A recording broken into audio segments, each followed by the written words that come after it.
You guys, welcome to Chris Wrestling Views.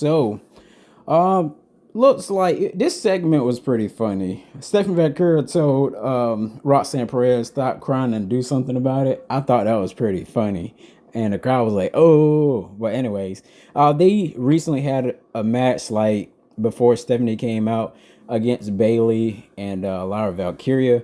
Now during this match right here, you guys, it looks like their feud is over. With fighting, Raquel and Roxanne for a while now. So that's put to rest. So Lara went over there to slap Bailey because Bailey was like losing it. She was like falling out and all that stuff, you guys. And so she eventually like just went over there and slapped her. And I was like, oh shoot. I was like, Bailey finna snap on you now. I was like, you better chill. But Bailey ended up going out there to bounce the head of Raquel Rodriguez and clothesline her over in the timekeepers area.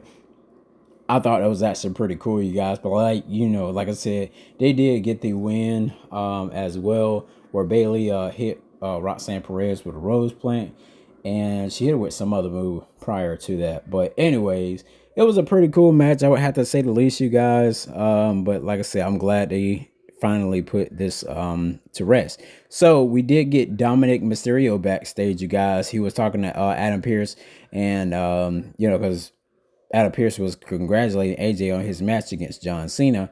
And that's when Dominic was like, I'm the only person that defends their title. And AJ was like, yeah, you are right. And he was like, well, JD and Finn needs to defend their tag team title, which I don't think they defended those tag team titles since I believe it was June, but you guys can correct me down in the comments when the last time they were defended. But anyways, of course, see AJ Lee and CM Punk. The reason why I put that is because AJ Lee could be feuding, of course, once again with Becky Lynch, and I feel like next week where Maxine Dupree has a match God dang, against Becky. It's a lot of B's around here. Next week on Raw, so I think this is where what's her face is going to interfere.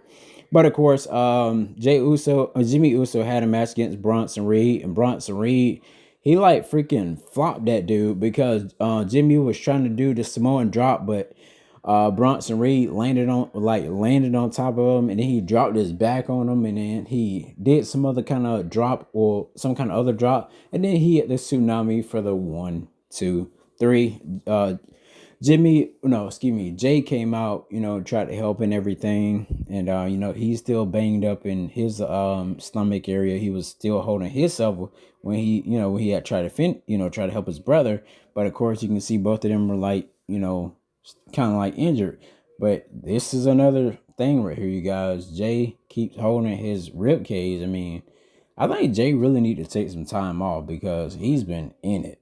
Of course, the Kabuki Warriors, Io Sky, was out there at Rhea Ripley. Rhea Ripley had a match one-on-one against Kairi Sane, and of course, Rhea wanted to put Asuka through the table, which of course that wasn't going to happen because you already know WWE is very high on Asuka. So with that being said, you guys, I was like, nah, ain't no way. But of course, that's where like I said, shoot, you guys, I'm sorry. It's a long show. But anyways, match is pretty cool. It was a 5-star match, like a 5-star match overall, I would have to say the least. But prior to that happening, we got where Asuka was mad with Kairi saying, about losing and, showing dishonor to her. And that's where Asuka literally slapped the mess out of her after showing her that scar. And I was like, oh, I was like, Asuka ain't gonna play about showing us scar. I bet she was like, get your ass out there and go wrestle. So I thought that was pretty funny, you guys. Of what, I'm thinking like she's thinking in her head and all that stuff or whatever, you guys. But, like I said, the match was pretty cool. And it was also pretty cool that Kairi Sane got her old theme song back, which we see, SmackDown where Shinsuke Nakamura got his theme song back. The Street Profits, they got their tag team, thing back. I feel like Street Profits need to move to Raw, honestly. But of course, you guys, Dominic Mysterio, this was the first match of the night, where Dominic Mysterio defended his title against, well, his Intercontinental title, I'm saying title, against Penta. Now, prior to that, Penta was getting ready for a match, and then Rusev was like, I'm going to let that slide. He's like, I'm going to let you have your match, so on and so forth, you guys, with Dominic. But of course, Dominic was very smart, you guys. I love the way how he actually did this. So Rusev ended up coming down the ramp. So when Rusev ended up coming down the ramp, you guys, that's where Dominic Mysterio, the referee was trying to, get Penta back in the ring. That's where Dominic Mysterio actually took took both his belts. He threw one of his belts down. He was over in the timekeeper area. So what he did, he went to go pick up the timekeeper bell, the little dinging bell thing, and hit Penta in the knee with it. And after then, after he set up for the 619, and after he set up for the 619, I said he hit Penta in his knee. And then after that, he literally put the little hammer thing inside of his boot and hit the 619 on Dominic. I mean not Dominic, hit the 619 on Penta. So of course, yeah. So anyway, CM Punk, you guys, won the triple threat match against LA Knight and Jey Uso and everything. But the start though of the show, we did get where Bronson, Seth Rollins was hyping up, all his people in the Vision and all that good stuff, you guys.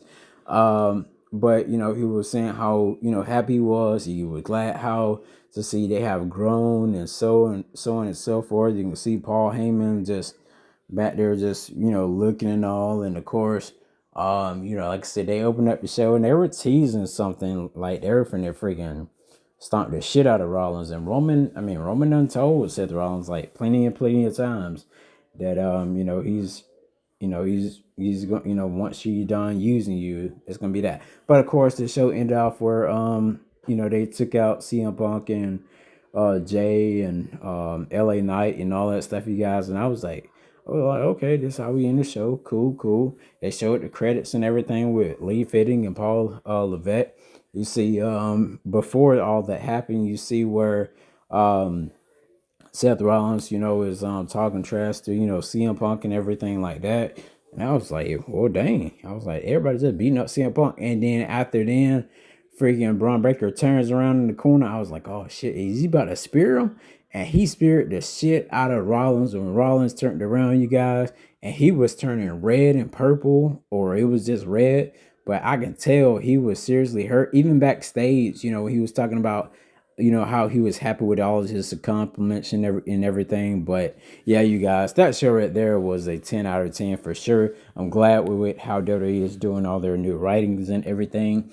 But yeah, till next time, you guys, Chris Wrestling Views out, and I'll see you guys later.